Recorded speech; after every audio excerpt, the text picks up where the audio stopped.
Buzz. In an instant, a surge of psychic energy burst forth from Hypno, tearing through the air like a crashing wave aimed at Johan and Jengar. Psychic.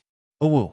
Vulpix, perched firmly on Johan's shoulder, responded in kind. Its eyes shimmered, unleashing a soft psychic glow that swiftly coalesced into a protective barrier around Johan. Meanwhile, Jengar simply grinned. The ghost-type Pokémon slid deeper into the room, hands rubbing together mischievously. Shadows danced at his fingertips before swirling into a dense black sphere. But before he could hurl the shadow ball, Johan raised a hand. "Jengar, not here," he said firmly. "We're in someone's home, a wooden one. You'll blow half the place apart." Jengar blinked. Kaka. He looked down at the shadowy orb still pulsing in his hands, shrugged, and casually shoved it into his mouth. Boom! A muffled explosion sounded from within. Jengar's round body puffed out slightly before returning to normal, followed by a satisfied belch. "Mr. Bend." The homeowner stared, slack-jawed. Was that some kind of high-level move cancellation? "Lick," Johan ordered. "Slurp." Jengar's tongue lashed out with practiced precision, swiping across Hypno's side. The touch left the psychic type shuddering, muscles locking in place.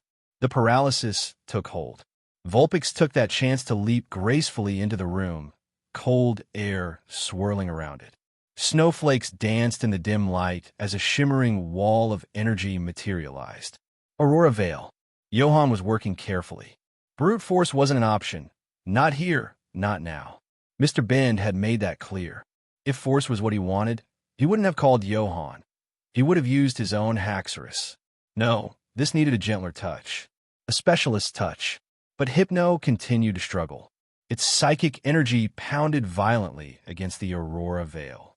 Black smoke leaked from its head, twisting into monstrous shapes. Visions not even the Veil could repel. A chime echoed softly in Johan's mind. Pokédex entry. Hypno. Type. Psychic. Ability. Forewarn. Moves known. Moonblast. Imprison. Stored power. Yawn. Magic Coat. Hypnosis. Mood. Agitated, plagued by a nightmare so dreadful it refuses to sleep. Condition.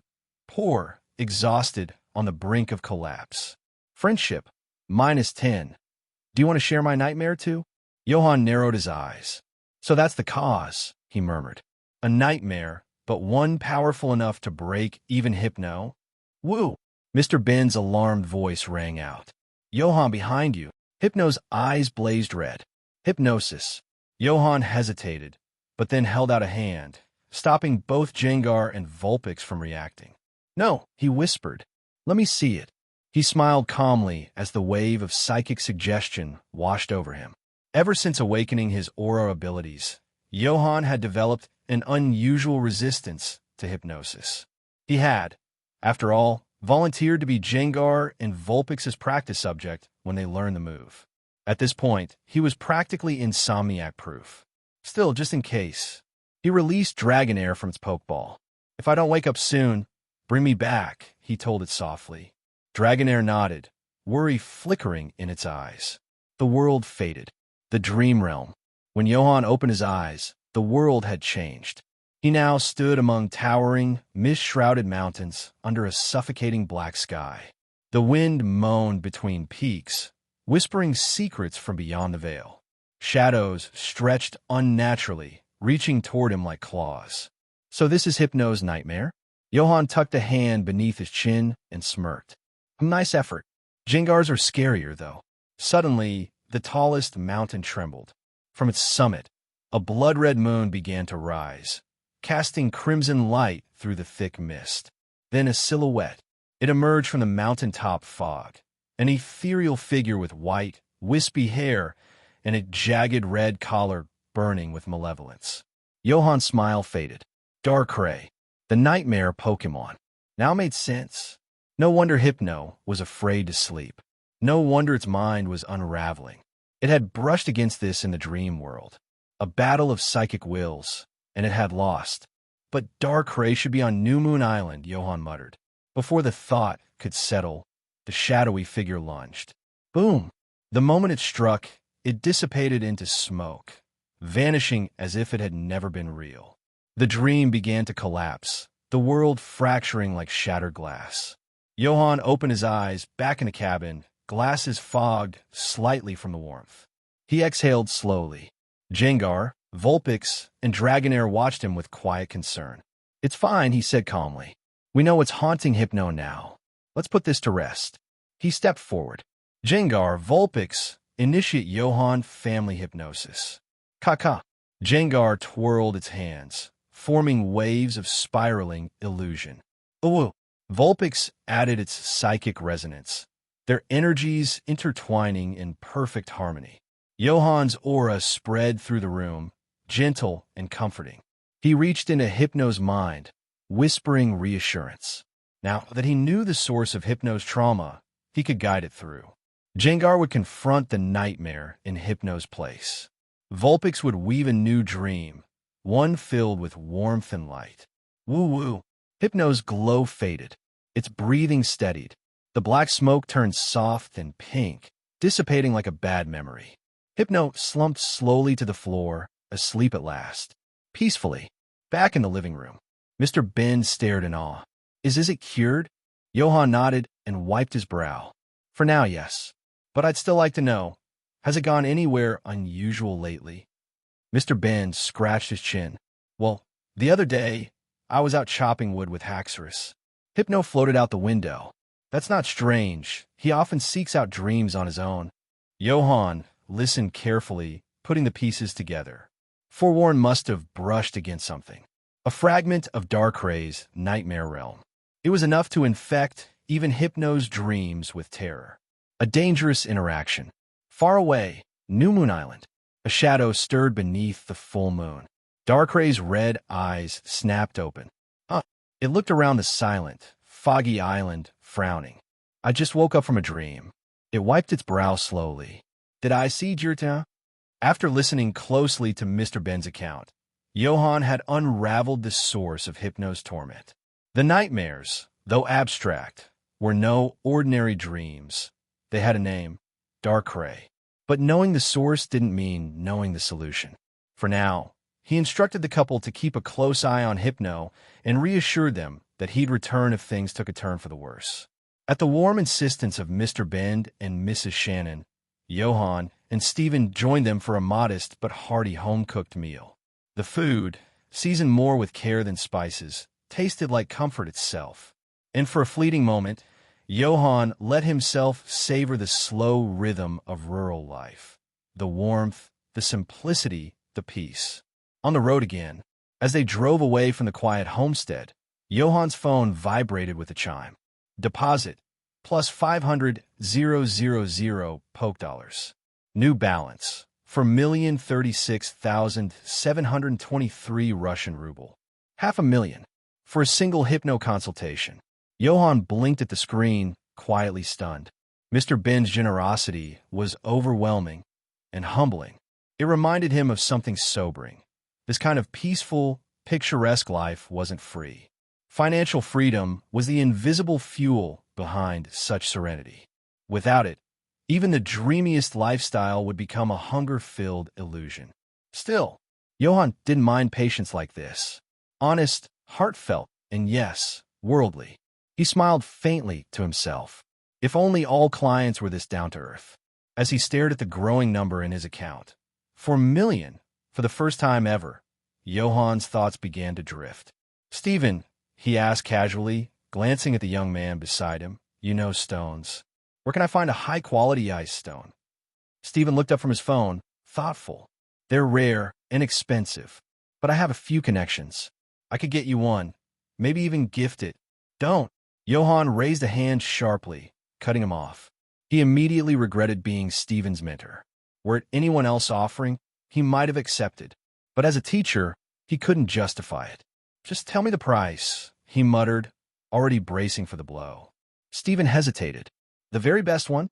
4 million. 4 million. Johan twitched. His current balance, down to the last poke dollar, was exactly that. How did Stephen know? Still, deep down, Johan knew that price wasn't inflated. If anything, Stephen was likely giving him the absolute best deal in the market. Steven hesitated again. I could cover a part of it if you... No need. Johan's voice was firm, though his heart ached. Buy it. This wasn't just about evolution. It was about being ready when Vulpix made that decision. Even if she hesitated now, Johan wouldn't be caught unprepared. Vulpix's soft cry affirmed his choice. The next morning, a Polyper arrived with the package. To Jengar and Tinkaton's disappointment, it wasn't delivered by Pidgey or Pidgeotto. The bird dropped the parcel with military precision, then bolted off before anyone could tip it. Caca! Jengar pouted, hands still outstretched. But his disappointment vanished the moment Johan opened the box. Inside was a smaller, beautifully carved wooden case. Johan gently cracked it open. Whoosh! A chilling, magical aura spilled into the room. Ooh! Vulpix's eyes sparkled, her tails quivering with anticipation. There was a perfectly polished ice stone, gleaming like blue diamond under the light. Pristine, radiant, cold to the touch. Johan sighed deeply. So this is what 4 million Poke Dollars looks like. He glanced at it one more time before murmuring, "You're more expensive than my entire apartment." Briefly, he recalled the Pokémon special manga, specifically the tale of eternal evolution stones rumored to lie beneath Vermilion's port. Stones that triggered evolution without being consumed. Priceless, mythic, possibly fictional. Johan shook the thoughts away and turned to Vulpix, her eyes now filled with conflict. "Well," he asked gently. "Ready?" Vulpix stepped forward, her gaze lingering on the ice stone. Then, slowly, she stepped back and shook her head. "Not yet, huh?" Johan smiled, placing the ice stone back in its box with reverence. What he didn't know was that Vulpix wasn't afraid to evolve. She was afraid of losing the simple joys, curling up in his arms, napping on his shoulder, nestling in his lap. Would evolution take that away? Caca! Jengar's shout broke the silence. He pointed at the box's bottom. It had a hidden compartment. Inside were 2 mini dusk stones. Steven. Johan chuckled. His student was nothing if not thoughtful. Jengar wasted no time popping one in his mouth like candy. Caca! With the ice stone secured, Johan called out, "Feast tonight." Dragonair asked the caretakers what they'd like to eat. Dragonair gleefully slithered down the stairs to spread the word. 7 quiet days. The week that followed was unusually calm. Johan finalized exam papers for his Pokémon Psychology students, handed them off to the admin, and officially entered his winter break. One afternoon, as he was updating training plans, his phone buzzed again. Midori, Kanto region calling. He answered. "Midori, we've wrapped the first filming arc," she said briskly. "Want to review the edited episodes?" Already, Johan blinked. Only 3 episodes of Meowth and Piku had aired. He'd written 30. "That's not all," she continued. "We need your input on sponsorships, broadcast rights, and ad partnerships."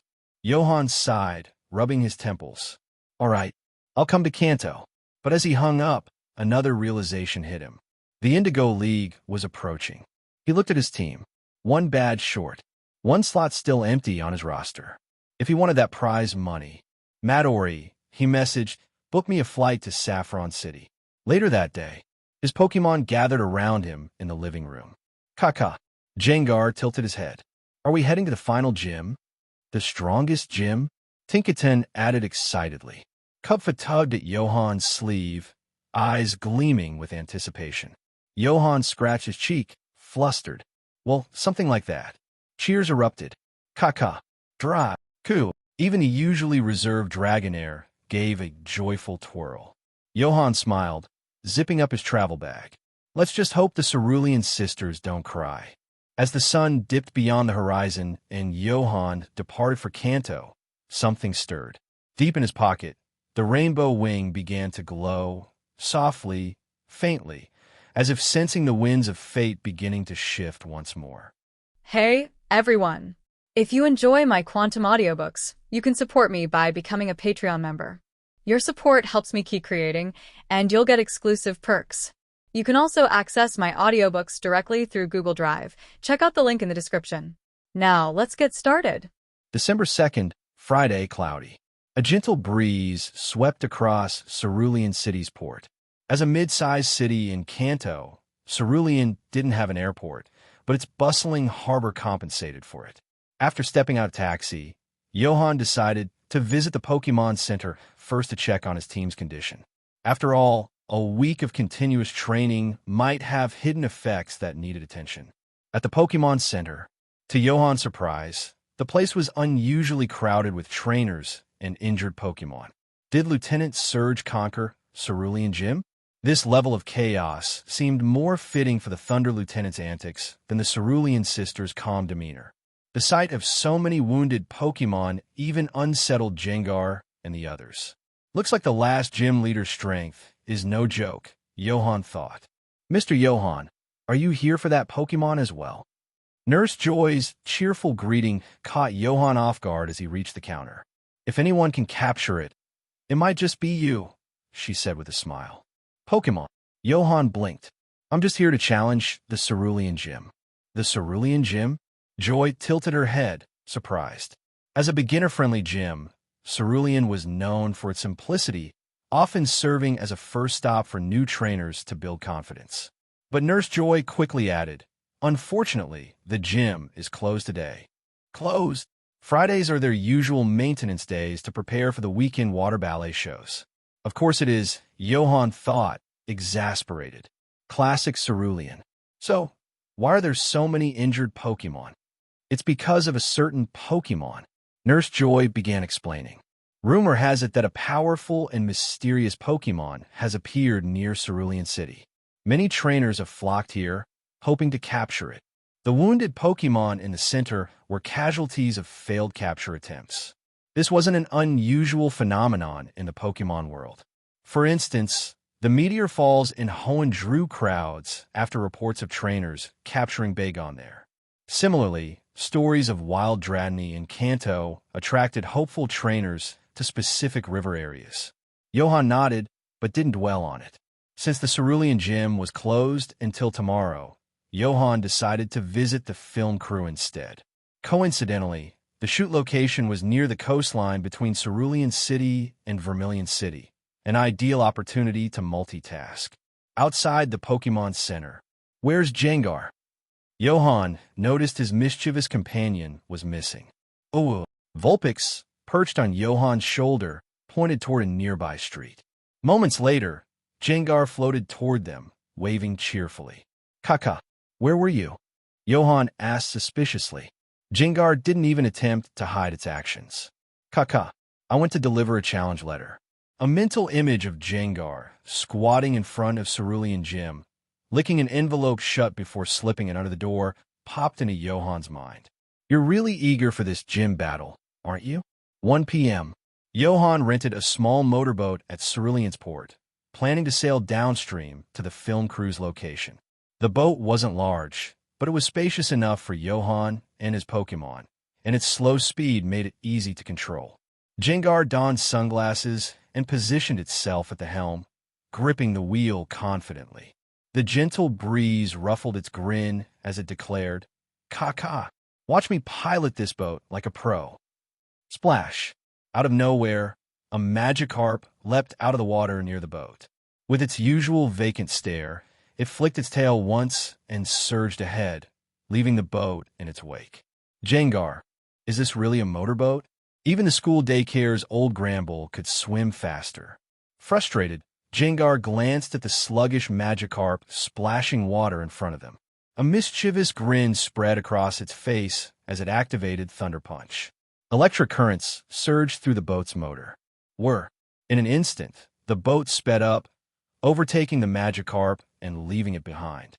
Kaka, Jengar taunted, waving at the Magikarp. So long, loser. Meanwhile, Johan and the others were seated at the back of the boat, playing a game of Ludo. Kubfu, stuck at the start for several turns, eventually gave up and began practicing punches on the deck. When it was Johan's turn to play, he found himself on the receiving end of smug grins from Vulpix, Tinkaton, and Dragonair. Let me show you all why they call me the Ludo King, Johan declared confidently. 90 minutes later, 666. I need a 6. Johan yelled. Desperate, he added, I'll sacrifice Jengar's lifespan for a 6. Kaka. Jengar protested, feeling its imaginary years slipping away. Finally, Johan got his first piece onto the board, triumphantly declaring, "The comeback begins now." Unfortunately, by this point, Vulpix had already dozed off, and Tinkaton was only a few moves away from victory. Even Dragonair, typically unlucky, was well ahead with 3 pieces in play. Suddenly, a loud bang echoed from the rear deck. Turning around, Johan saw smoke and flames rising from the engine. Did the motor just explode? Everyone turned to Jengar, who was quietly trying to sneak into the cabin.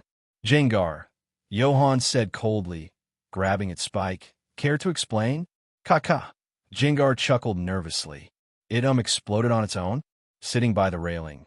Paddling with a wooden board, Johan muttered, "I should have known better than to let Jengar handle this." "Kaka." Jengar tried to defend itself. But wasn't that Magikarp's fault too? Johan shot it a withering glare. "Facts aside, what's your point?" The stranded boat drifted aimlessly in the middle of the river. Returning to Cerulean or pushing onward to Vermilion seemed equally impossible. "Can you fix it?" Johan asked Tinkaton. Tinkaton examined the motor and nodded confidently. "Cha, but some parts were beyond repair, and they needed replacement materials." Suddenly, Dragonair glided down from above, its tail pointing toward the riverbank. "Dra!" It excitedly called out, indicating a structure nearby. "How far is it?" Johan asked. Dragonair hesitated, unsure how to estimate the distance. "Let's head that way," Johan decided. "Maybe we'll find something useful to repair the motor." Whoosh! A cold gust swept across the river, propelling the boat forward. "Oh!" Vulpix leapt up, pointing toward the misty riverbank. Amid the dense fog, a majestic silhouette emerged. Johan's eyes widened as he recognized the figure. The embodiment of the North Wind. Suicun. Suicun, the Aurora Pokémon, was one of Ho-Oh's legendary trio. Known as the incarnation of the North Wind, Suicun often appeared where clear waters flowed. Johan instinctively reached into his pocket, pulling out the rainbow wing. The feather's glow pulsed softly, catching Suicun's attention. Its gaze softened, though it seemed puzzled by the artifact. Johan channeled his aura into the feather, causing it to radiate with divine light. Suicun nodded approvingly, its elegant movements exuding a calm authority. "Dra!" A melodic call echoed as waves rippled across the river. Suicun's north wind pushed the boat forward, guiding them downstream. "It's leading us somewhere," Johan murmured, understanding Suicun's intent.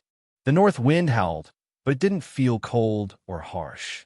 Instead, it carried a refreshing warmth, like a gentle spring breeze. This was likely why Suicun was called the Pokémon embodying the gentle spring waters. On the boat, as Johan sailed under Suicun's guidance, he couldn't help but think. Could those trainers at Cerulean City's Pokémon Center be after Suicun?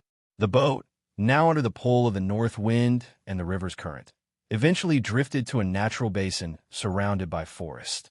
On the shore, Kaka, Jengar and Johan's team disembarked, looking around curiously. "Why did Suicun bring us here?" Johan muttered, but when they turned back, Suicun had already disappeared. With no other option, Johan and his team ventured into the forest ahead. "Stay alert," Johan reminded them. Unknown forests often teemed with wild Pokémon, and some could be aggressive. A surprise attack was always possible. The Pokémon nodded, but an air of excitement sparkled in their eyes. "Cha-cha!" Tinkaton swung its hammer energetically, speaking in hushed tones. "This feels like a little expedition." "Kaka!" Jengar fully agreed, puffing out its chest. "This is a proper Pokémon adventure squad." Even Cupfun nodded solemnly, caught up in the enthusiasm. Johan sighed and rubbed his temples. "Seriously? With all the exploring you've done in the Isle of Armor, are you really this excited about a forest?" The forest trail. Following Dragonair's lead, Johan and his team crossed a small stream and came to a gently sloping hill. At the top of the slope, they spotted a weakened Magnemite lying on the ground. "Magnemite!" Johan's expression grew serious as he approached the small electric type. The Magnemite struggled to rise when it saw them, but its movements were weak. Kaka. Jengar emerged from Magnemite's shadow, waving its hands to signal they meant no harm. However, Jengar's sharp grin had the opposite effect, causing Magnemite's eye to roll back momentarily. Dry eye. Dragonair descended gracefully, but it was Vulpix's soft cooing that calmed Magnemite. Magnemite seemed to relax a bit, though it still appeared drained. Johan crouched beside it, observing its condition. It doesn't look injured. Could it be out of power? Magnemite relies on electrical energy to float. Without it, it loses the ability to stay airborne. Johan gently exuded his aura to reassure the Magnemite of his intentions. With a glance at Jengar, he signaled for assistance. Zap! Jengar smirked, conjuring a small spark of electricity. The faint arcs of energy were carefully absorbed by Magnemite, whose eye brightened slightly. Drop! Dragonair landed nearby, gesturing with its tail toward the top of the hill. It reported that a structure, possibly abandoned, stood there, along with signs of human activity. Humans? Johan frowned. The mention of humans in the wilderness stirred memories of poachers, leaving Johan wary. Still, he chose not to jump to conclusions. Carry it carefully, Tinkaton, Johan instructed. Tinkaton beamed and gestured confidently. Chop! It placed its hammer on the ground, allowing Magnemite to stick to its metallic surface. Thud! Magnemite attached itself to the hammer like a magnet, looking around in mild confusion. With Magnemite safely secured, Johan and his team climbed the hill. At the summit, the group emerged onto a plateau dominated by an old building. Is that the abandoned power plant? Johan murmured. The structure, with its rusted metal walls and towering antennas, was unmistakable. Suicun's silhouette flickered in the distance before vanishing once more. Behind the building, Johan spotted several more weakened Magnemite. Their dim glow and sluggish movements mirrored the one they had just rescued. These Magnemite, they look like they've been drained of electricity, Johan said, his concern deepening. Tinkaton's hammer now resembled a mobile magnet, with a growing number of Magnemite clinging to it. Dragonair pointed out human activity near the building, its tone cautious. Johan furrowed his brow. Jengar scouted out. Kaka. Jengar gave a thumbs up and vanished into the shadows. Moments later, a blood-curdling scream pierced the air. GG Ghost! A loud crash followed as something, or someone, hit the ground. Johan quickened his pace, turning the corner to find Jengar scratching its head, looking unimpressed. In front of it lay a young man in a lab coat, unconscious on the ground. His messy blonde hair looked like a bird's nest, and his red-framed glasses hung crookedly. Kaka, Jengar shrugged innocently. All I did was pop out of the wall. Johan stared at the fallen researcher, a sense of déjà vu washing over him. Isn't that? Before he could place the face, two more figures appeared. A middle-aged man and a young woman, both also in lab coats. More poachers? The man asked, flanked by a vigilant Yamper. The woman, calm and composed, assessed the situation carefully. When their eyes met Johan's, they froze. Johan sighed. Professor Cerise. Krysa. The two figures were none other than Professor Cerise and his assistant, Krysa, from the Cerise laboratory in Vermilion City. The unconscious man? None other than Run, Cerise's other assistant. Of all the people to run into out here, Johan muttered under his breath. Some time later, after Run was revived and fainted again upon seeing Jengar, the situation was clarified. Professor Cerise and his team had been investigating electrical disturbances in the area. Unstable power readings and sightings of weakened Electro-Pokemon had led them to suspect poachers were stealing electricity from the abandoned power plant. However, something more mysterious seemed to be at play. This place feels off, Krysa admitted. Johan nodded. I thought it might be poachers too, but Suicun led me here. There's more to this than we know. Suicun. Professor Cerise's team was floored by the revelation. Before Johan could elaborate, Ren's shout interrupted them. Professor, there's an intense energy spike on the monitors. A brilliant bolt of lightning crashed down, illuminating the darkening sky. The roar of thunder reverberated through the air as the group turned toward the power plant. Golden arcs of electricity danced through the metal structure, crackling ominously. Johan narrowed his eyes at the sight, muttering to himself, "Why does this feel familiar? Could it be? Is Reiku here? Here it comes." Rin shouted, his voice tense. Boom! The roof of the abandoned power plant exploded as a golden figure shot into the sky. From the dense storm clouds emerged a bird-like Pokémon, its body adorned with golden feathers, an orange beak like a sharp spear, and spiked plumage radiating electricity. Zapdos, the legendary bird Pokémon Zapdos. Scree! Its sharp cry echoed through the air, lightning crackling within the swirling storm clouds. A suffocating pressure radiated from its form, the unmistakable presence of a legendary Pokémon. Johan's gaze flickered with a mix of awe and exasperation. So yeah, one thing I've learned in the Pokémon world, never get too close to a power plant. Surprises like this, running into a wild Zapdos bursting out of the power station, were why. He glanced around quickly. Nope, Suicun was nowhere to be seen. Seriously? You're one of the 3 legendary beasts of Johto. Are you really scared of one Zapdos? Johan muttered under his breath. Scree! Zapdos cried again, electricity bursting from its body. Golden lightning coursed through the clouds like a roaring river, and the air filled with the sharp scent of ozone. The bird's eyes blazed red with fury. Its feathers crackled, arcing with bolts of electricity as if the air itself was alive. Zapdos looks really angry, Crisis said softly. More than just angry, Johan murmured, eyes narrowing. The legendary bird seemed completely unhinged. Its movements were erratic, its power unstable. Suddenly, Zapdos spread its wings, condensing its electric energy into a single dazzling point of light. The charge erupted downward, a bolt of pure, blinding electricity, slamming into the ground nearby with a deafening crash. The earth trembled, the impact leaving a smoking crater in its wake. Johan's team instinctively surrounded him, standing tense and vigilant. The playful expressions they'd worn moments ago were gone, replaced by hardened determination. Zapdos's eyes darted to them, its rage intensifying. What happened to trigger this? Professor Cerulean murmured. Chrysa pointed out, it's not just targeting us, it's lashing out at everything indiscriminately. Even so, its gaze keeps coming back to us, Rin muttered nervously. The 3 turned their eyes toward Johan, who stood calmly amid the chaos. What? Johan asked, raising a brow.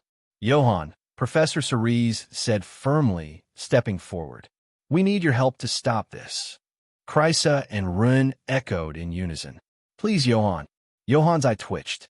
What gave them the idea I could take down a Zapdos? This wasn't some TV series where a Pokemon like Zapdos gets knocked out by a single overpowered kick. Electricity crackled violently in the area, drawn toward Zapdos. Even Cerez's Yamper and Rin's Magnemite couldn't resist. Sparks arced from their bodies, feeding into the legendary bird's form. That thing's absorbing electricity? Chrysa said in disbelief. Rin scrambled to catch his Magnemite as it fell, its energy drained. Johan's brow furrowed as he opened his Pokédex. Pokédex entry, Zapdos. Type, electric / flying. Ability, pressure. Moves, Peck, Thunder Wave, Thunder Shock, Light Screen, Drill Peck, Agility, Ancient Power, Charge, Drill Run, Thunders. Tattoos, Enraged, it's a trap. Condition, severely weakened. It needs rest. It's far weaker than it appears. Friendship, -50, feel the wrath of Zapdos. It's been caught in some kind of trap, Johan muttered. That explained the bird's enraged, unstable state. But before he could delve further, Zapdos screamed again, golden lightning flashing around its form. Jengar toxic. Johan's voice rang out decisively. Kaka. Jengar sprang into action, launching a glob of poisonous energy at Zapdos. The toxic substance clung to the bird's feathers, a faint purple mist rising from its body as the poison began to take effect. Vulpix set the field. Snow warning. Dry. Vulpix howled, summoning a sudden chill into the air. Snowflakes began to fall, and the oppressive thunderstorm was slowly replaced by a wintry scene. Zapdos' charge was disrupted as the snow intensified, interrupting the bird's rainmaking capabilities. But it wasn't going to relent. Zapdos redirected its charge into the clouds, trying to wrest control of the weather back. Not bad, Johan murmured. But we're not done. Dragonair, Tinkaton, take to the skies. Open the way. Dragonair soared upward, carrying Tinkaton on its back. Tinkaton, Ice Hammer. Kubfu, focus on support. The coordinated assault began. Jengar, Dark Pulse. Keep Zapdos distracted. Kaka. Jengar let loose a volley of shadowy orbs, clashing with the bolts of lightning Zapdos hurled at the approaching pair. Zapdos roared, unleashing a shockwave of electricity. The wave struck both Dragonair and Tinkaton, forcing them to retreat. Even Jengar's clones disintegrated in the wake of the electric surge. Kaka. Jengar snarled, its gaze sharp. The bird was far more dangerous than expected. On the ground, Vulpix trembled, its breath visible in the icy air. Its eyes burned with resolve. I want to protect Johan. Images of their journey flashed through its mind. Its early fear, its growing confidence, and now, the resolve to stand by its trainer's side. Vulpix. Johan's voice softened as he saw the determination in its eyes. He reached into his pocket and drew out the ice stone. You've grown so much. If you're ready, then let's do this together. Dry. Vulpix nodded, its gaze unwavering. Johan tossed the ice stone to Vulpix. Evolve and let's end this. The stone shattered on contact, bathing Vulpix in a radiant light. Its small frame began to grow, its tails multiplying and flowing gracefully. The falling snow intensified, blanketing the battlefield in white. When the light faded, Ninetales stood in Vulpix's place, its regal form exuding icy energy. Ninetales Blizzard. With a triumphant cry, Ninetales unleashed a frigid storm. Snow and ice swirled into a raging blizzard, hammering Zapdos and forcing it to falter midair. This is it, Johan called his team. Freeze everything, Ninetales. Uwu. A shimmering white body as pure as a snow lotus, sleek and elegant lines, and sapphire eyes that now held wisdom, shedding the innocence of the past. This was the legendary Ice Ninetales, said to be the incarnation of a deity residing in snowy mountains. It was a perfect blend of speed, power, elegance, and beauty. 9 flowing tails extended gracefully behind it, emanating an intense chill that formed icy flowers on the ground beneath its paws. Johan gazed at the newly evolved Ice Ninetales, feeling a surge of pride. For a moment, he thought to himself, she's grown up beautifully. Uwu. The Ice Ninetales turned toward Johan, its tranquil eyes still filled with trust and affection. It even gave him a gentle smile. Johan couldn't help but recall that the top-tier ice stone had been crushed and eaten during the evolution. Hopefully, that doesn't cause an upset stomach, he thought wryly. So beautiful, Chrysum muttered, her cheeks flushed as her eyes shimmered with admiration. It's not just beautiful, Rin commented, exhaling white mist and rubbing his arms. I feel like I'm going to freeze just standing here. Professor Cerise remained silent, lost in thought. Ice Ninetales' determination and Johan's unwavering trust were a testament to the bond between trainer and Pokémon. To achieve such mastery of Ice-type power, the credit undoubtedly belonged to Johan's nurturing guidance.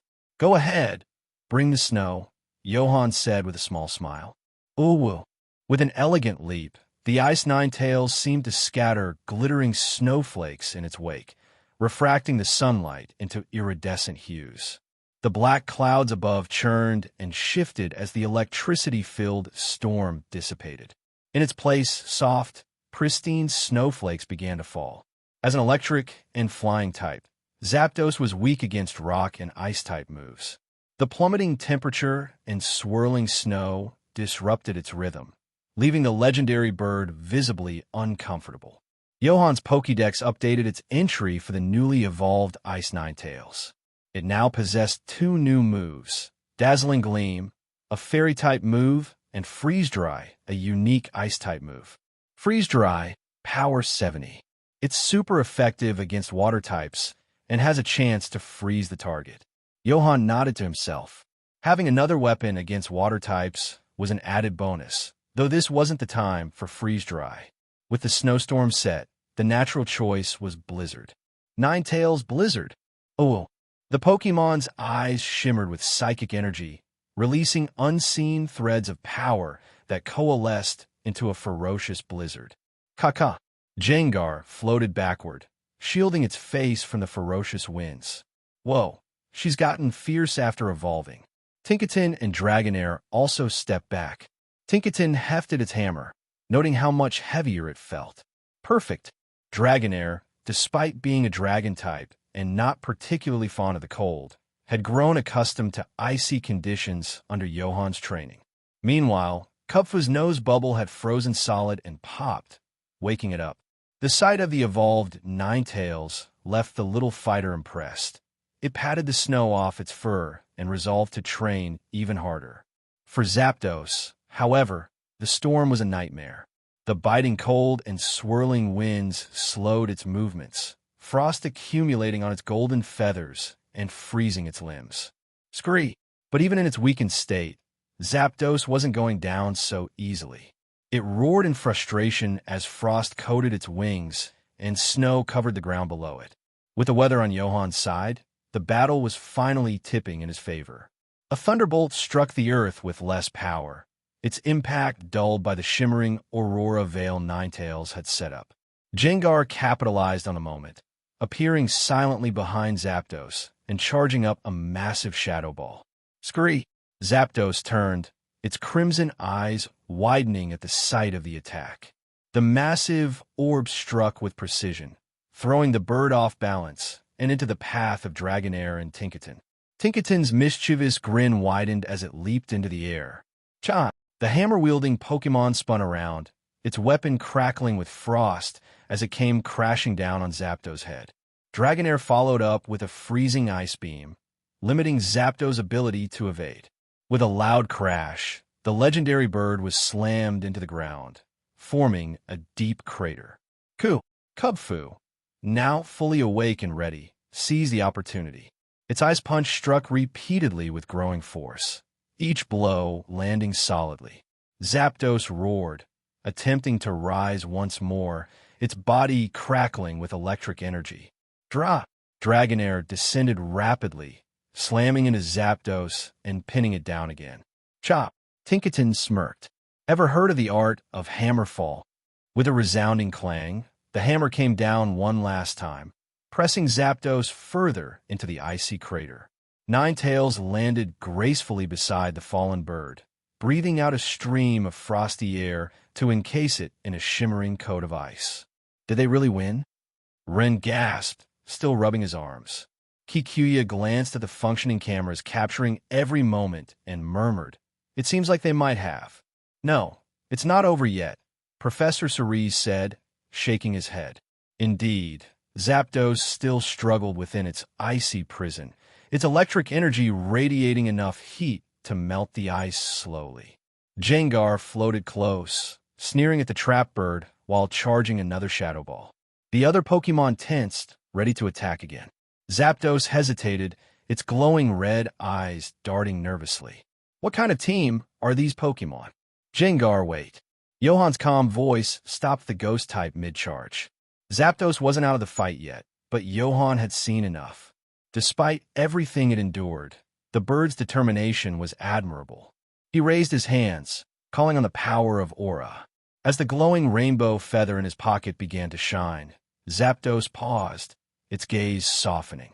The gentle northern wind returned, washing over the battlefield and cooling the fiery anger in the bird's heart. Finally, Zapdos relaxed, its hostility giving way to cautious curiosity. "Let go, Ninetales," Johan said softly. The ice Ninetales hesitated before releasing its hold, causing the ice encasing Zapdos to shatter. Johan walked closer, locking eyes with the legendary Pokémon. Zapdos, he said through aura, I know you've been wronged. Let us help you take revenge. Zapdos blinked, tilting its head in confusion. Johan grinned and called out to his team. Jengar, Dragonair, time to give Zapdos a little charge up. Maya, I'm telling you, it's about time we wrapped this up, growled a burly man, fiddling with a knife in his hand, his voice low and rough. Calm down, Stall, replied the woman across from him, sitting on a crate. Dressed in tight red leather that accentuated her curves, she applied lipstick with a handheld mirror, speaking nonchalantly. Unexpectedly, another person showed up, but letting him help drain the remaining energy from Zapdos works in our favor, Maya said lightly.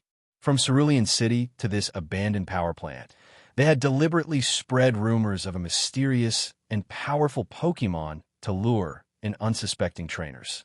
These trainers had, one after another, unwittingly helped wear down Zapdos' strength, even if their individual efforts barely made a dent. But when it came to numbers, that was another story entirely. And now, they had laid their trap at the power plant. We're at the final stretch, Stall huffed. Just don't let anyone ruin it at the last moment. Maya chuckled. It's Zapdos we're dealing with. Unless Lieutenant Surge himself shows up, who could possibly recharge it in time? Stall tucked his knife into his boot. Our buyer is paying handsomely for this. I just don't want any surprises at the last second. Hearing this, Maya's expression turned serious as well. Don't worry, everything's under control. She pulled out a specialized device, revealing live footage of the battle outside. Johan was facing off against Zapdos. Interesting, Maya muttered, watching intently. This guy is stronger than I thought. If Zapdos weren't on our side, he'd be a pain to deal with, Stall growled. True, but trainers from the Pokémon League rarely think about their own safety, Maya quipped with a smirk. Stall chuckled grimly. But then, the screen suddenly turned white. Snow now obscured their view. What? This snowstorm. Outside, Johan and his team moved decisively. Zapdos, charge! Johan commanded. Drive!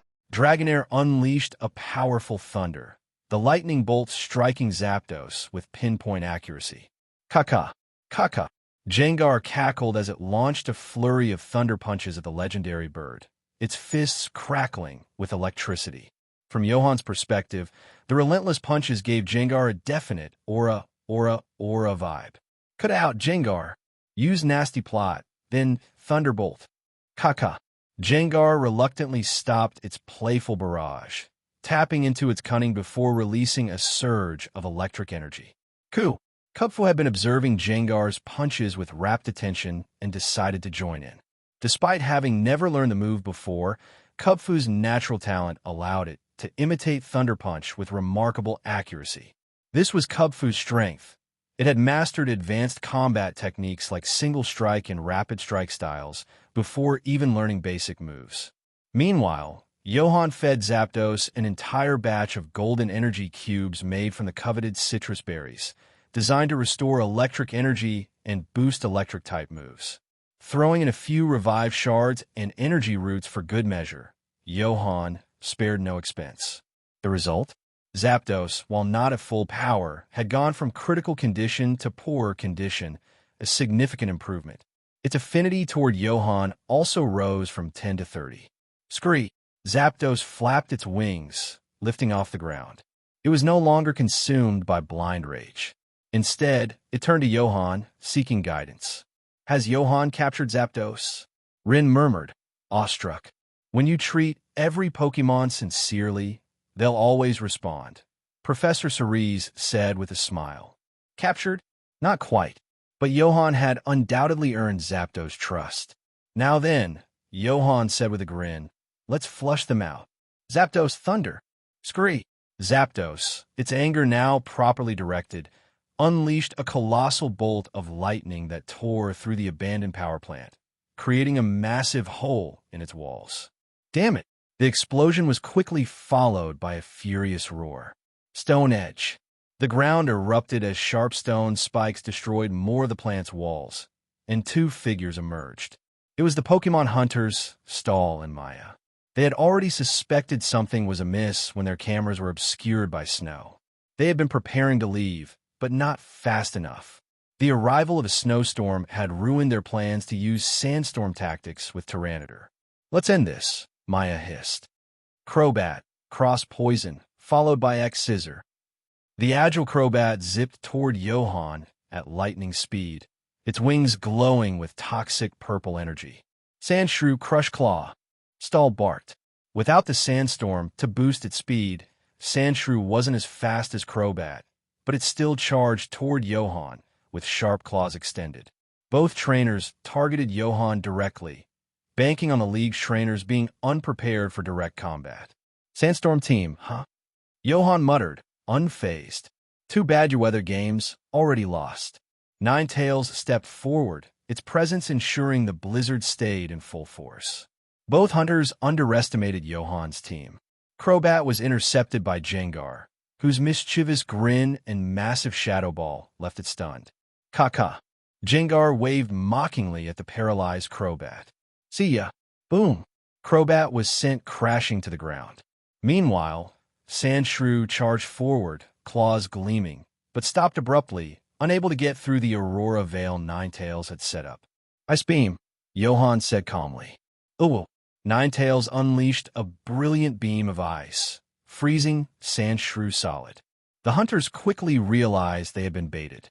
Johan had deliberately left himself open, luring them into a trap. Their other Pokémon, Tyranitar, Houndoom, Seviper, were all swiftly taken down by Zapdos, Tinkaton, and Dragonair working in tandem. Wait, was he using himself as bait this whole time? Stall and Maya's faces turned pale as realization dawned. Then their instincts screamed danger. They turned, only to find Kubfu standing behind them, its expression grim. "Ku, strike the leaders first." 2 swift punches later, the hunters were incapacitated. "Zapdos, finish it with Thunderbolt," Johan commanded. Scree. Zapdos unleashed one last powerful surge of electricity, sealing the battle's outcome. Rin could only mutter, "Johan's on a whole different level." Zapdos is strong, Professor Cerise mused, but Johan's coordination with his team is on par with it, if not better. Amid the aftermath, Jengar noticed a floating phone-like device nearby. "Kaka." Jengar leaned in curiously. "Rotom phone." "Kaka." Jengar scratched its head while holding the flying phone it had just grabbed. A flying phone? And it made Pokemon-like noises? Click! The phone screen lit up, displaying a photo of Jengar flashing a toothy grin and making a peace sign. "Lodo." The phone's voice sounded puzzled. Not one to be outdone, the phone began flying in circles around Jengar, repeatedly flashing its camera. Yet, no matter where the phone moved, Jengar always seemed to strike a pose for the perfect shot, whether it was wearing sunglasses, pulling goofy faces, or casually juggling a small dusk stone. "Lodo." Sigma, surprised face, winky face. Was it haunted? Desperate to reclaim control, the phone darted back and forth, capturing new angles. It eventually managed to snag a few photos of Jengar's back. But when the phone reviewed the images, every shot still somehow featured Jengar prominently in the center. Lodo.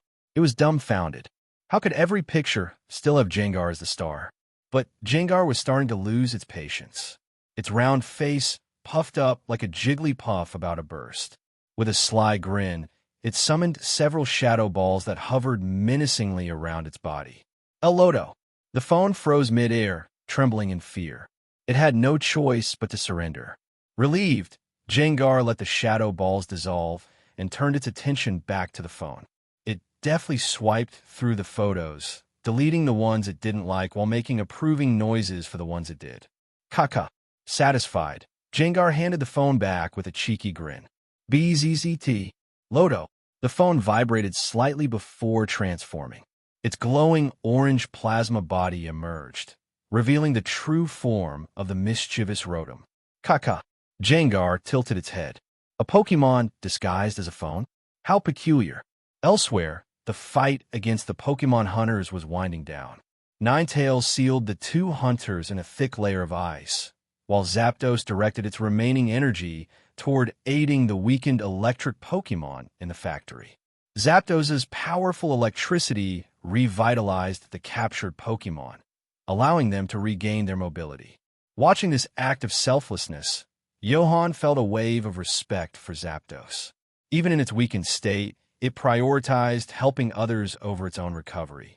Taking out a max revive and some energy roots, Johan approached Zapdos. Here, this will help you recover faster. Con. Zapdos gave him a grateful look, spreading its wings as it absorbed the energy from Johan's gifts. With a nod of acknowledgement, it soared into the sky. As it disappeared into the clouds, a golden feather slowly spiraled down from above, landing gently in Johan's hand. Johan examined the golden plume with a strange expression. With the rainbow wing, Articuno's feather, and now Zapdos' feather in his possession, all he needed was Moltres' feather and the silver wing to complete a legendary collection. Maybe he should consider opening a feather-themed gift shop?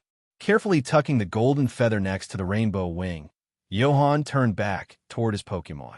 Before he could relax, Suicun appeared once again, stepping lightly onto the scene. Suicun, Chrysa whispered, awestruck. Its majestic presence brought an eerie stillness to the surroundings. Johan, however, crossed his arms and gave it a skeptical look. "Did you enjoy the show?" he asked dryly. The North Wind Pokémon coughed awkwardly and avoided his gaze. Instead, it turned to Ninetales. A gentle gust of wind swirled around the fox Pokémon, carrying with it an ethereal sense of peace. "Blessing of the North Wind," Professor Cerulean observed. "It seems Suicun has acknowledged both you and Ninetales." "North Wind's blessing?" Johan raised an eyebrow. "And what does that do? Perhaps it strengthens wind-based moves like Blizzard?" Professor Cerulean speculated. Chrysa added, "I've read legends suggesting that Suicun's blessings can also enhance moves like Aurora Veil." Johan looked at Ninetales thoughtfully. With this blessing, its control over snow and wind might become even more formidable. Ninetales approached him with its luminous blue eyes gleaming and stretched languidly. It appeared to struggle with its new size, but seemed eager to stay close to its trainer. Laughing, Johan knelt to embrace it, running his hand through its silky fur. The icy chill radiating from its body was already starting to make him shiver, but he endured it with a smile. "Guess I'll have to invest in warmer clothes," Johan muttered under his breath. Suddenly, from the corner of his vision, a long crimson tongue darted toward his cheek. Kaka. Jengar had taken the opportunity to lick him, its mischievous grin as wide as ever. The combined chill from Ninetales and Jengar's lick attack left Johan momentarily frozen in place, his face stiff with frost. "Great teamwork," Johan groaned, fumbling for a sherry berry and a raspberry. "Johan," Professor Cerulean said, stepping forward with a smile. "You've helped us more than I can express." "Truly, thank you." "You don't need to thank me," Johan began, only to be interrupted. "As thanks," Professor Cerulean continued, "how about I lend you some help for your journey? It seems you're preparing for the Indigo League, but I notice you only have 5 Pokémon." Johan stiffened slightly. As a gesture of gratitude, No need." Johan quickly waved his hands in refusal, worried Professor Cerulean might try to hand him an overly complicated lab assistant. But Professor Cerulean smiled knowingly. "I was actually talking about a helper to make catching Pokémon easier." "Where did it go, though?" He began scanning the area. "Rotom, BZZT Loto." Rotom's voice emerged from behind Jengar, who was already holding it upside down, inspecting it curiously. Professor Cerulean's laboratory. This large, aged estate resembled a centuries-old mansion with its expansive courtyard, giving it an air of mystery from the outside. According to Professor Cerulean, he converted it into his research lab after becoming a Pokémon professor. The interior was equipped with state-of-the-art facilities, while the outer courtyard, though smaller than Professor Oak's extravagant garden, was still much larger than Professor Sycamore's. Johan couldn't help but marvel. All Pokémon professors are loaded, huh? At this moment, Johan, his Pokémon, Professor Cerulean, Chrysa, and Rin were gathered in the lab. Professor Cerulean was busy transferring data from Rotom and the equipment placed at the abandoned power plant into his database. As for the captured Pokemon hunters, Stahl and Maya, they had already been taken away by the ever-reliable Officer Jenny. When she saw the infamous pair, Officer Jenny was visibly shocked. These two were notorious Pokemon hunters, known for targeting rare and powerful Pokemon, both wild ones and those already owned by trainers. But when she learned it was Johan who had apprehended them, she wasn't surprised in the least. In fact, after detaining the two, she even asked Johan for a commemorative photo. Thanks to Johan's influence and his strategy of training a special Jenny task force, the Officer Jenny clan had grown significantly stronger, with an increased success rate in apprehending criminals. This had earned Johan a solid reputation among the Jennies. He even requested Officer Jenny to update him if the hunters revealed any valuable information about their operations. Jenny readily agreed, considering his status as an advisor to the Hoenn League's Special Investigations Unit. The focus then shifted to Rotom. Rotom, the plasma Pokemon, is an electric/ghost type and the only Pokemon with this unique combination. Its remarkable ability to inhabit electronic devices grants it different forms and abilities. For example, entering a lawnmower turns it into Rotom, electric/grass, allowing it to use Leaf Storm, that a refrigerator transforms it into Frost Rotom, electric/ice, enabling it to use Blizzard. Similarly, it can inhabit a microwave, washing machine, or fan to become Heat Rotom, Wash Rotom, or Fan Rotom, respectively, gaining new typings and moves such as Overheat, Hydro Pump, and Air Slash. Aside from these, Rotom can also inhabit other devices like smartphones, Pokédexes, or drones, making it a versatile and sought-after Pokemon.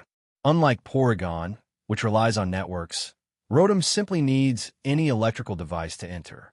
Johan couldn't help but think about the infamous competitive strategy, Bird Egg, Bloom Doom, Metagross, Doom Scroll, the painful memories still fresh. After collecting data, Rotom re-entered Professor Cerise's phone, while Johan's Pokédex updated with Rotom's information. Rotom. Type: Electric/Ghost. Ability: Levitate. Moves: Will-O-Wisp, Electro-Ebb, Double Team, Astonish, Confuse Ray, Charge, Thunder Wave, Hex, Substitute, Pain Split, Ally Switch. Upon seeing its move set, Johan smirked. If he didn't know better, he'd think this was Jengar 2.0. In fact, with its Levitate ability, Rotom arguably resembled Jengar even more than Jengar itself. Rotom isn't particularly suited for direct battles, Professor Cerise explained with a smile. It has a little quirk. It loves taking pictures. Johan's eyes lit up. Perfect match for Jengar. Professor Cerise continued. This Rotom entered my phone during a research trip to Rotom Island. I never caught it, but it decided to stay and assist me with data collection and storage. Turning to Johan, Professor Cerise added, since you're still missing a sixth Pokemon, why not take Rotom along? It could help provide information about other Pokemon or their habitats, and it might even handle a few minor tasks for you. Johan pondered the offer. Minor tasks? Maybe Rotom could fix his broken boat from earlier. And as a backup, it could fill the sixth slot he needed to qualify for the Indigo League. Plus, at home, Rotom might mow the lawn, do laundry, or vacuum the floors. A true utility Pokemon. Rotom, what do you think? Professor Cerise asked the Pokemon in his phone. BZ? Lodo. Rotom peeked out, tilting its head as it studied Jengar. How does this guy always find the camera's center? Despite using Ally Switch to change positions, Jengar still landed in the perfect spot for every shot. What's the secret? Rotom, Johan called out with a smile. Lodo. Rotom turned toward him, curious. I don't need you to battle, Johan explained. All I need is your help with little things. Information, minor tasks, and maybe some photography. You be free to take as many pictures as you like. Lodo. Rotom's plasma frame quivered with excitement. This is the guy who faced down Zapdos. And, Johan added with a grin, if you come along, I might even introduce you to the Pokemon world's greatest photographer someday. Lodo. Rotom's eyes sparkled, its whole body vibrating with enthusiasm. Rotom dashed into Johan's luxury ball without hesitation. The ball didn't even twitch, it accepted the capture instantly. BZZT Lodo. Before Johan could open the ball, Rotom popped back out, excitedly zipping around. With Rotom added to his team, Johan now had a multi-purpose Pokemon companion. However, when Jengar handed Rotom its old phone as a home, something odd happened. Lodo. Rotom shot out of the phone in terror, its plasma form shaking. Something's wrong with this phone. Johan raised an eyebrow. Jengar shrugged innocently, but Johan had a sneaking suspicion. Maybe it was the strange digital pet Jengar had installed. Here, Johan said, offering his own phone instead. But when Rotom tried to enter Johan's phone, it immediately bounced back out. Lodo. Now utterly panicked, Rotom quivered midair, its expression a mix of despair and exhaustion. Professor Cerise, Krysa, and Rin exchanged puzzled glances. What's happening? Lodo. PQ'd. This isn't the kindergarten bus, Lodo. After bidding farewell to Professor Cerise, Johan headed back to the lake to resume his visit to the film crew. Unlike when he first arrived, Johan now had a new companion floating alongside him, a Rotom, or more specifically, a Rotom Pokédex. Since Rotom had flatly refused to inhabit Jengar's phone and couldn't even enter Johan's, it had no choice but to reside in the Pokédex for now. Fortunately, Professor Oak's Pokédex had comprehensive functionality. Though it wasn't the final version, it was compatible with Rotom in all key aspects. Equipped with features like photography, navigation, internet access, and Pokemon information retrieval, the device became a perfect home for Rotom. Johan chuckled to himself. I bet the Pokédex is feeling the heat now. In the Pokemon world, Rotom's integration into technology was groundbreaking. From smartphones to Pokédexes and even hospital systems, Rotom symbolized the peak of automated efficiency. The ultimate worker Pokemon, an unstoppable labor machine. Professor Cerise had mentioned Rotom's only real demand was a steady supply of electricity. While that might not be a big deal for a massive lab like Cerise's, for Johan, it meant a notable increase in household electricity costs. Not that it mattered much. Johan had Jengar, Dragonair, and Kubfu, all capable of generating power with moves like Thunderbolt, Thunder Punch, or Thunder. He just needed to make sure they didn't accidentally blow up his house. And, of course, Johan wouldn't be stingy with Rotom.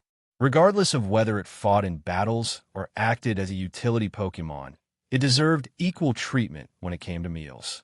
Energy cubes, which worked as dietary supplements for Electro Pokemon, were part of the deal. Rotom, much like Pikachu, needed them to stay energized. While Rotom was a welcome addition, Johan's focus remained on his newly evolved Ninetales. Walking beside Johan, the elegant ice/fairy Pokemon noticed his gaze and looked up curiously. One of Ninetales' nine tails remained tightly wrapped around Johan's arm, a compromise since it could no longer curl up in his arms. Johan sighed. If only it were big enough to ride. In theory, he could try riding on Ninetales, but it didn't sit right with him. Despite its increased strength, it still looked delicate. The Pokemon, oblivious to Johan's thoughts, tilted its head in confusion, but didn't press further. The evolution into Ninetales had significantly boosted its Ice-type abilities. In terms of weather control, it had overpowered even Zapdos and neutralized Tyranitar's Sandstream during their encounter with the Pokemon Hunters. Moreover, with the blessing of the North Wind, Ninetales' ice abilities were already top-notch, requiring little additional training.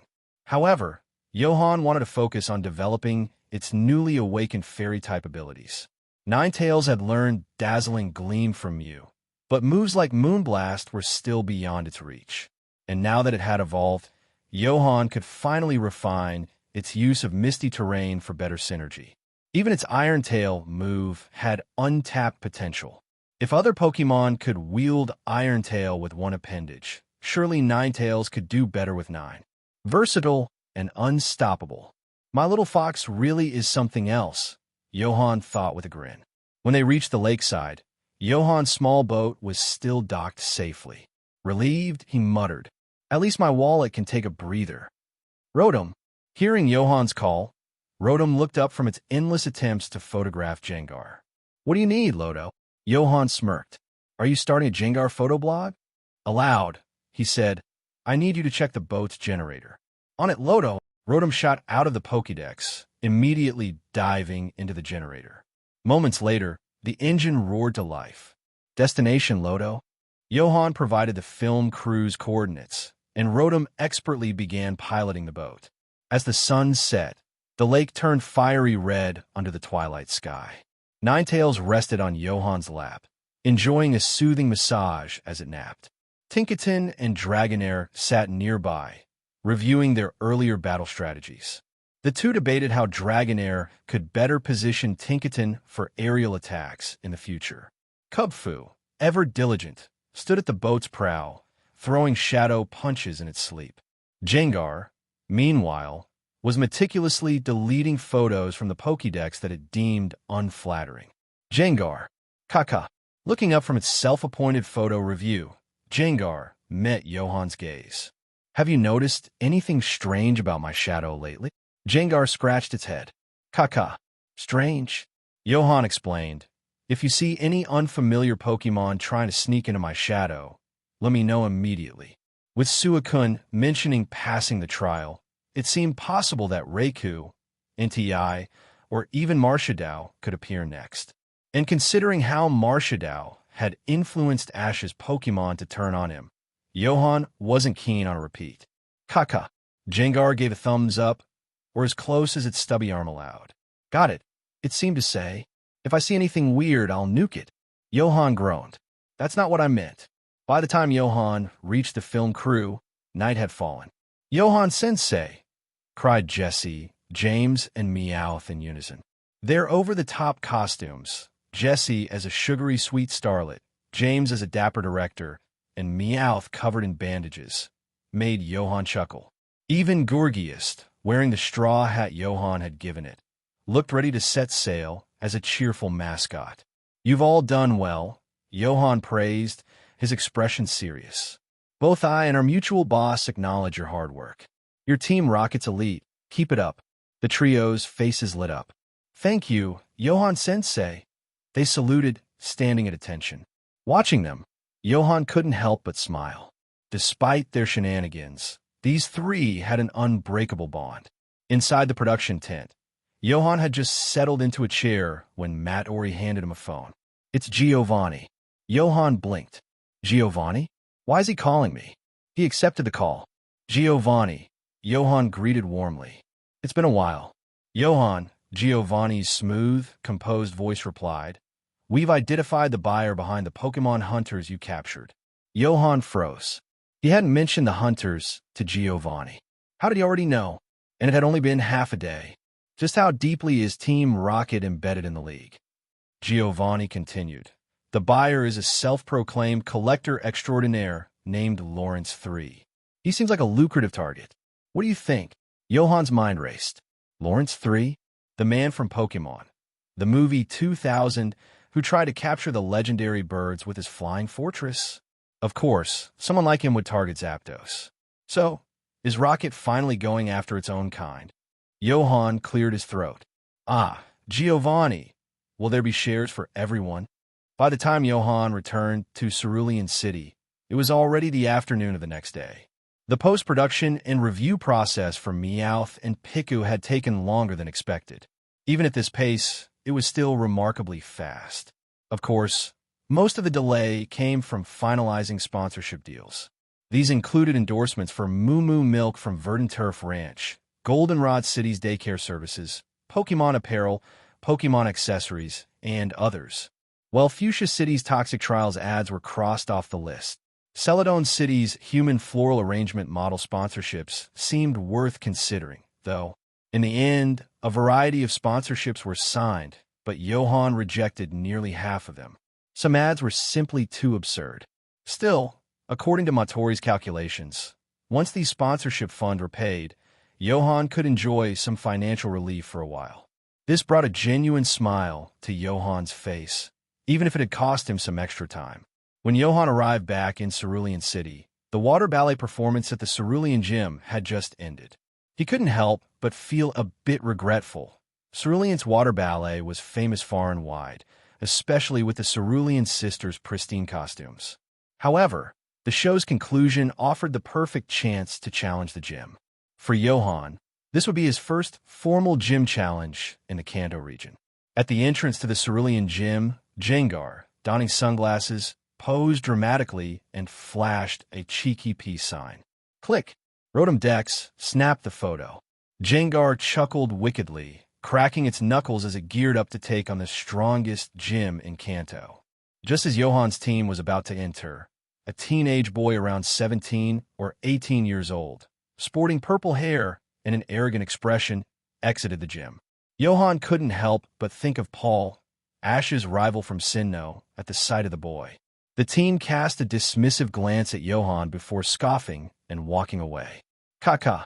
Jengar raised an eyebrow. What cocky kid? Johan shook his head, glancing at his own preening Jengar wearing sunglasses. Pot, meat kettle. But still, that boy's appearance. If he wasn't Paul, was he Reggie? Reggie, Paul's older brother, had collected every badge in Kanto, Johto, Hoenn, and Sinnoh before facing Brandon and the Regis at the battle frontier.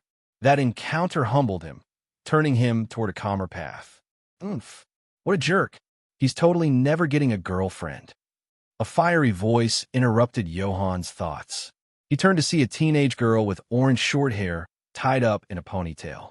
She wore a yellow crop top and blue denim shorts with suspenders. Her furious outburst was directed at the boy who had just left. As the girl finished her tirade, she noticed Johan and his Pokémon. Jengar stood slack-jawed, and Ninetales stepped back warily, clearly intimidated. The girl glared at them with a commanding presence. Was this the leader of Kanto's strongest gym? Johan, however, recognized her immediately. Misty, one of the original trio from the Pokémon anime, often nicknamed the Land Gyarados.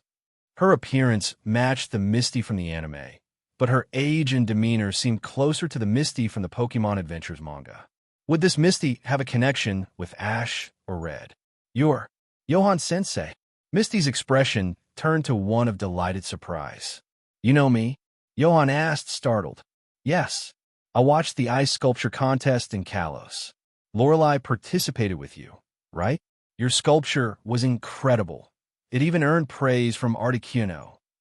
She paused, blushing slightly. Your Songbreaker tactics online really inspired me too. Johan laughed, beginning to understand. Misty was well known as a Lorelei fangirl, so it made sense she'd recognize him. Misty hesitated, twirling her fingers. Could you help me meet Lorelei someday? Gone was her earlier fiery demeanor. Now, she looked as timid as her Psyduck. Ninetales and Jengar exchanged glances, both baffled by how quickly her attitude had shifted. Of course, Johan replied easily.